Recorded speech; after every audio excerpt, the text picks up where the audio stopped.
আমার নাম রিপন, ভিক্ষা করতে শরম লাগে, আমার মার কথা খুব মনে হয়। এভাবেই নিজের মনের কথা বলার চেষ্টা করেন বাক ও শারীরিক প্রতিবন্ধী রিপন মোল্লা।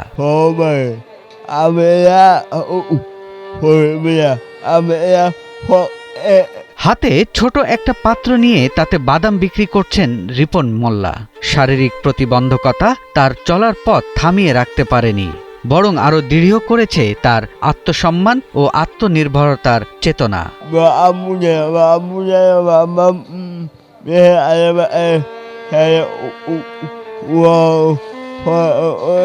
ছোটবেলা থেকেই কথা বলতে পারে না ঠিকভাবে, চলাফেরাও বেশ কষ্টসাধ্য।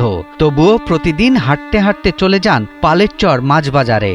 হাতে থাকে কিছু বাদাম, জীবিকার তাগিদে বিক্রি করেন সেগুলো। রিপন মোল্লা শরীয়তপুর জেলার জাজিরা উপজেলার মোল্লাকান্দি গ্রামের মকসেদ মোল্লার ছেলে। কঠিন জীবন সংগ্রামে লড়াই করেই বড় হয়েছেন তিনি। আমি ওর আব্বা, ওর মা নাই, আমি ওর দেখাশোনা করি, আমি ওর পালি। আমি তো গরিব মানুষ, ওদের নিয়ে অনেক খুব কষ্টে আছি। আপনারা একটু পাশে দাঁড়াইলে আমার জন্য ভালো হয়। সবচেয়ে বিস্ময়কর বিষয় হলো, কেউ যদি সাহায্য করতে চান, রিপন তা বিনয়ের সাথে প্রত্যাখ্যান করেন। ও ভিক্ষা করে না, ভিক্ষা করলে ভিক্ষা পায়, ও ভিক্ষা করে খাইব না। ও একজন চন্দ্রপাড়ার সন্তান, মানে বয়স হয়েছে, একটা উরুষ ও মার দেয় না। ও ব্যবসা এইটা করি বাঁচত, যতকাল বাঁচে অতকালে। ও কোথাছে আমি বাদাম বেচে ভালো আছে, আমি ব্যবসায়ী করবো। অনেক মানুষ ওরা টাকা পয়সা হাতে, কিন্তু ও টাকা পয়সা ধরে না। কয় না, আমি কি আমার হাত আছে পাওয়া আছে, আমি ভিক্ষা করে খাম, কিনলে গিয়া আমি ব্যবসা করে খাম। দুনিয়াতে বহু রকম মানুষ আছে, কিন্তু ওই কাজকর্ম করে খেতেছে, এটা সত্যি, এটা মিথ্যে না। এই কাজটা করে না, ও নিজে হাত পাইতা খায় না, নিজে কাজ করে খায়, নিজে বাদাম বেচা খায়। সমাজে অনেক সুস্থ সবল মানুষকেও দেখা যায় অনৈতিক পথে হাঁটতে, অপরাধে জড়াতে বা হাত পেতে চলতে। সেখানে রিপনের মতো একজন প্রতিবন্ধী মানুষ, যিনি কঠোর বাস্তবতার মাঝেও নিজের উপার্জনে বাঁচতে চান।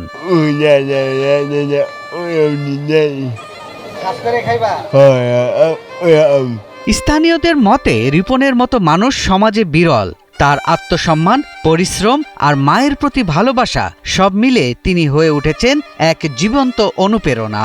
কর্ম আসলে সব কর্মই ভালো, কর্ম কোনোদিন ছোট না। তো আমার কাছে ভালো লাগছে, ও কর্ম করে খায়, এই জন্য ওর কাছ থেকে বাদাম কিনলাম, আমার কাছে খুবই ভালো লাগলো।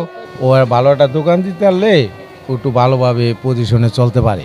সমাজে যখন আমরা সুস্থ মানুষরা নানা অনিয়মের সাথে জড়িত হই, তখন এই রিপনের মতো মানুষগুলো আমাদেরকে তাদের কর্মের মাধ্যমে ধিক্কার জানায়। রিপনের গল্প শুধু দুঃখের নয়, এটা জেগে ওঠার গল্প, লড়াইয়ের গল্প, বাঁচা আর বাঁচিয়ে রাখার গল্প। এমন মানুষদের পাশে দাঁড়ানো মানে শুধু সাহায্য নয়, সমাজকে আরো মানবিক করে তোলা। সৈয়দ রাশিদুল, ৭১, ঢাকা।